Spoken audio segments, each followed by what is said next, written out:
Africa told the first story. And all of the stories that we're experiencing up to date are all based on the original mythological story.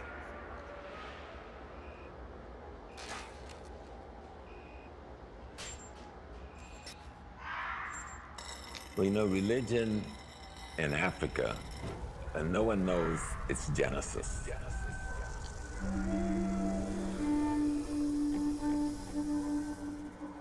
As far back as we can go, 8,000 years, they're already worshiping the myth of Osiris. They're already ritualizing the myth of Osiris.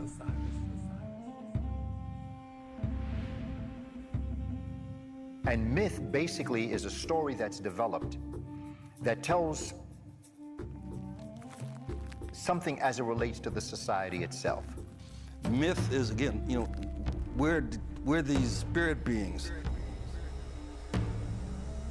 And we create tools in order to communicate the knowledge that is encoded in our spirit. And so mythology becomes one of those tools. Because myth really is, in its fundamental essence, myth is a dramatization of consciousness. And so we create story to dramatize how we are aware of our awareness. When you look at the fact that a myth is a scientific and culturally encoded container of a people's culture, one of the things that becomes clear is that there's certain things that are so profound, so deep, that they cannot be explained in everyday language.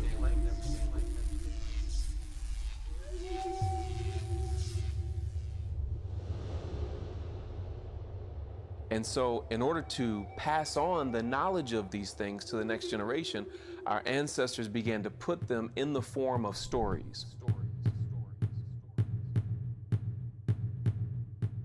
Because these were stories that could serve a person throughout their entire life.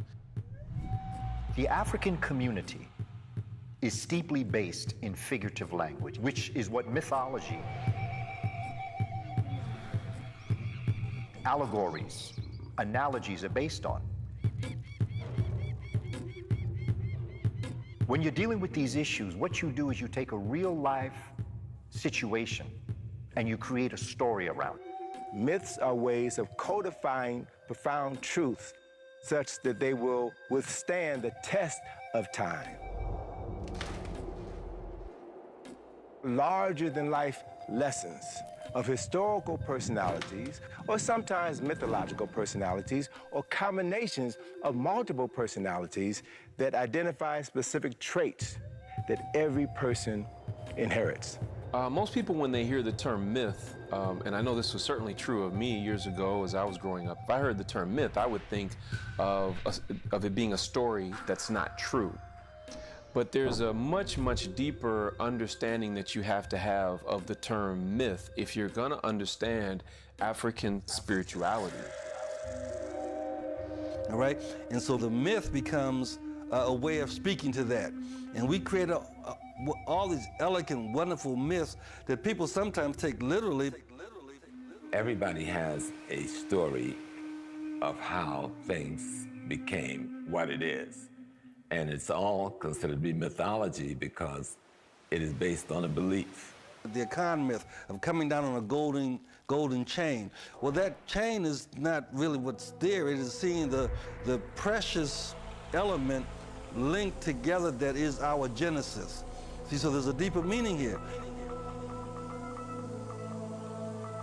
So every civilization of note is rooted in mythology.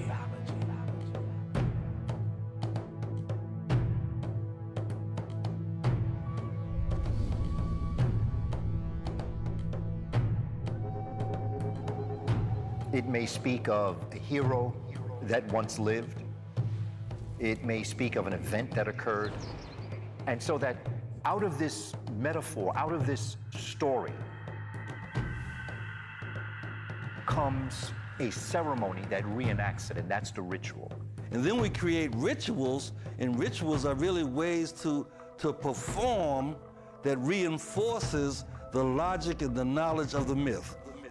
So myth and rituals are two of the most essential parts of any religion.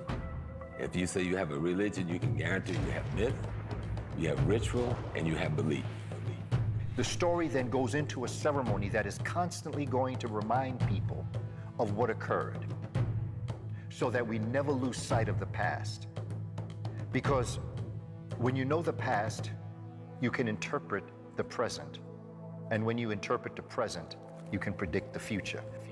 Memory and imagination being these two pillars. Well, the memory grounds us in our origin, and the imagination takes us into a future. And they both go hand in hand. I personally believe because we are the closest thing to the Most High. And I think because of our melanin, because of who we come from, we are literally the closest thing to God on this earth, at least.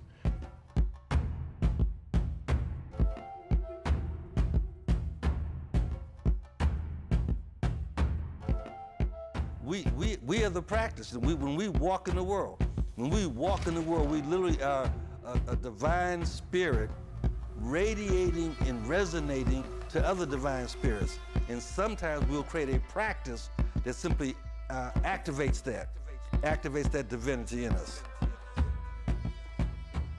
So it's a cosmological drama being explained through mythology, being implemented into the consciousness through rituals, and being carried on as custom, something that is repeated by a group of people over time to represent principles, concepts, and ideas. At this point, you've got religion.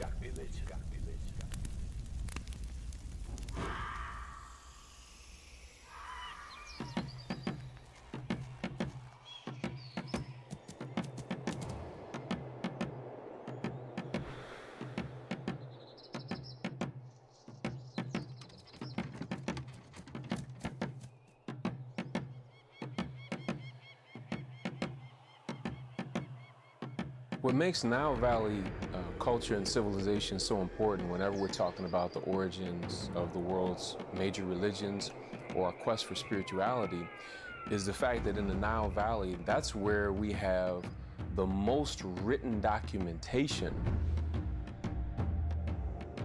of our quest to understand our relationship to the Most High, our relationship to the divine, our relationship to the universe. It's in the Nile Valley where we have the first true expression, scientific and cultural expression of human beings' attempt to understand divinity and their relationship to the cosmos.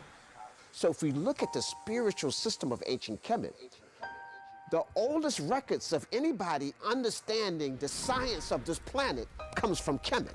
Our ancestors in the Nile Valley, in Nubia, Kemet, and Kush, they documented all of their scientific findings very, very thoroughly. They show you that they are on the descent of lineage, that they had a council of esteemed ancestors that they kept in contact with. They had a council of esteemed elders in which helped make decisions for the Nasut. And then they had a divine rulership. And then they had divine elders and priests that carried this out. And then they had a protective system to be able to defend what they have. And we're missing many of those things today.